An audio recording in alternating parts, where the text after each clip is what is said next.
All right, so today I'm going to show you how to make buttermilk biscuits from scratch. What you're going to need is self-rising flour, buttermilk, and some vegetable shortening.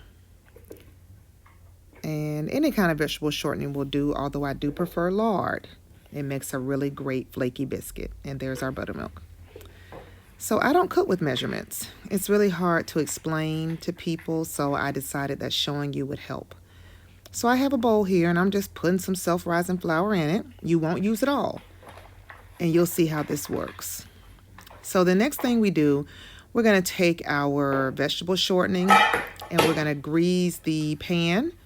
Not a lot, just to make sure that it doesn't stick. I just use my hand for this. You can use paper towel or brush, but I just use my hand. A true Southern baker. And I'm going to kind of make a well with my flour. And I'm going to get some shortening. Again, I don't really use amounts, but you'll see I put a nice size ball in there. And just adding a little bit more. If I had to guess, what is that? Maybe half a cup? Maybe. I'm not really sure. And what I'm going to do is I'm going to mix the buttermilk in right in the middle of that little well. Shake up your buttermilk really good before you pour it. It's really thick. And I'm just going to take my fingers and kind of make a little pasty mixture with it. You'll see the consistency. The shortening is sticking to my fingers, so that's way too dry. A little bit of flour gets incorporated, but not a lot. Just be sure that you're trying to mix mostly the shortening and buttermilk together. Still too thick. I'm going to pour some more buttermilk in here. And I'm going to start back making my little paste. And this is what we're going to incorporate the flour in once it gets to the consistency that we want it. That's still a little thick. It's sticking to my fingers and kind of staying stiff. It's a little too stiff. Yeah, a little bit more. That should be enough. And see how it's starting to not be so stiff? That's the consistency you're looking for. So just a really thick paste is what I would call it. And see how it's kind of moving around? So now we're going to start working our way around the bowl. And we're going to incorporate the flour in. And I kind of always want to get that mixture off my fingers. So as you see, I'm kind of tilting the bowl and just going around. And I'm kind of scooping on the side and bringing the flour in the middle. And I'm going to go all the way around the bowl. I'm just going to keep on doing that. And it'll start to form. That's a little bit too much stuff on my fingers. I'm going to take that off, because I really can't manipulate like I want to. I'm just going to keep going around and around. And you'll see, it'll start to come together. I'm not really pushing it down hard. I'm just kind of bringing it in with a little flour, a little bit at a time. And it's creating a dough ball. And the dough ball is going to be really soft. If it's too hard, then it's too dry. And I'm looking at my fingers and it's driving me crazy to see all that stuff on the ends of it, because I feel like I can't really feel the dough. And just keep going around and around. Not going to use all this flour. Just a nice soft dough ball is what we're going to make our biscuits with. And I'm just going to keep on going around. It's starting to come together a little bit more.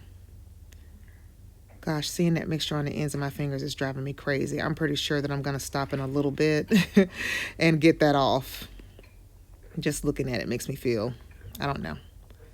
See how that's coming together, and see how it gets a little bit firmer each time I flip it over. So some people roll their biscuits out, and that's certainly an option, but I don't do that. You'll see how I do that. So it looks like I'm about done here. And before I start rolling out my biscuits, I get some clean flour and put it in my hand. Usually I do this over a garbage can, but I wanted you to see it. And that clean flour, I just kind of rub my hands in it and it gets all that dough off so that I can start making my biscuit portions.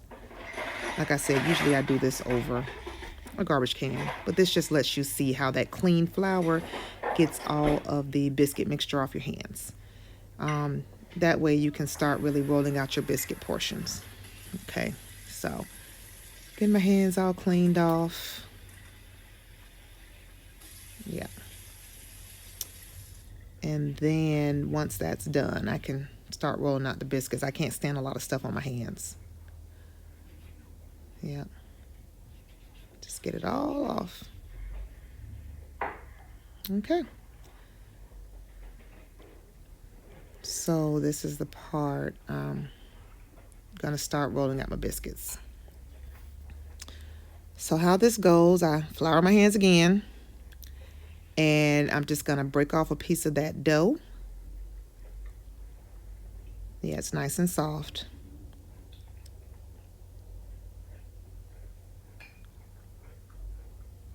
All right, I guess I'm putting a little more flour in. Maybe I felt like it was a little too soft. And when it stops sticking to your hands, that's usually when you have enough flour in it. So I'm just working a little more of that flour into the dough. It must have been too soft. So you want it soft, but it shouldn't be sticking. All right, so I'm getting a little bit of that flour to get that mixture off of my hands. I'm gonna break off a piece of this dough, and I'm gonna dip that piece I just broke off. I'm gonna dip that in the flour. That keeps it from sticking in my hands. And I don't want a lot of flour, but I don't want to stick it to my hands either. Now, my grandmother could roll the best biscuits. I don't roll that well, but I roll good enough. And you're not gonna apply a lot of pressure, almost like doing a meatball. And if it's really cracked at the top, I'll fold the crack under and I'll roll it in my hands. So now I'm gonna break off another piece. I put a little flour there because it was sticky. And I'm gonna kind of try to make them the same size, but they won't be perfect, and that is okay. They'll taste just as good.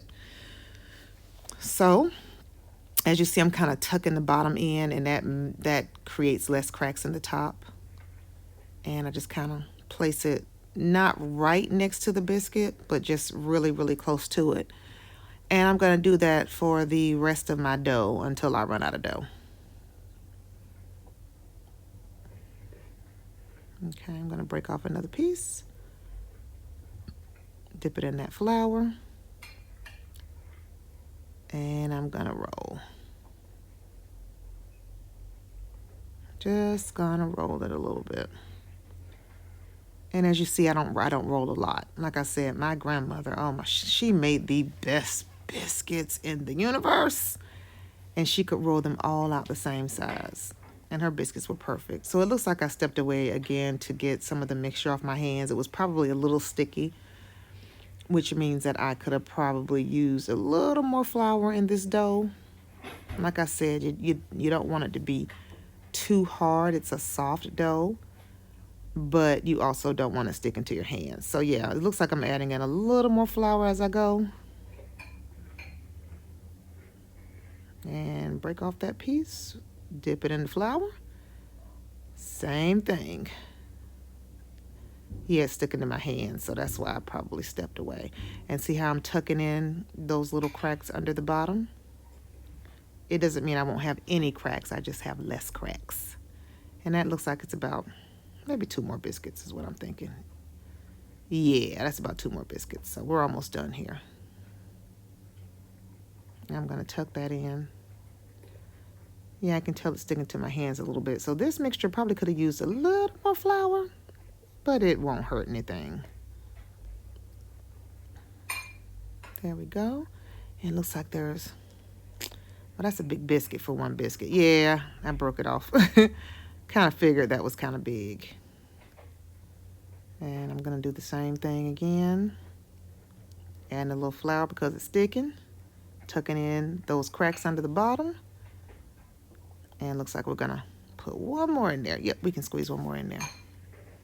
So as you can see, they're not right next to each other, but I put them next to each other in the pan. I like my biscuits to touch. So this is the last biscuit. All right. And that's it for that flour. It can be a little messy. I just take the back of my hand and kind of flatten them. And now they'll touch. And I bake my biscuits at 425. It's about 18 minutes until they're brown like this. And usually I have melted butter ready to pour over them. And you always want to cover your biscuits with the cloth. It kind of lets them steam and get really soft on the top. All right, well, I got that first biscuit out. And now I'm about to eat my biscuits, honey, with some good Alaga syrup or some King's syrup. That's a cane syrup. And as you see, they're really soft. Usually I pour butter on top, but that's it.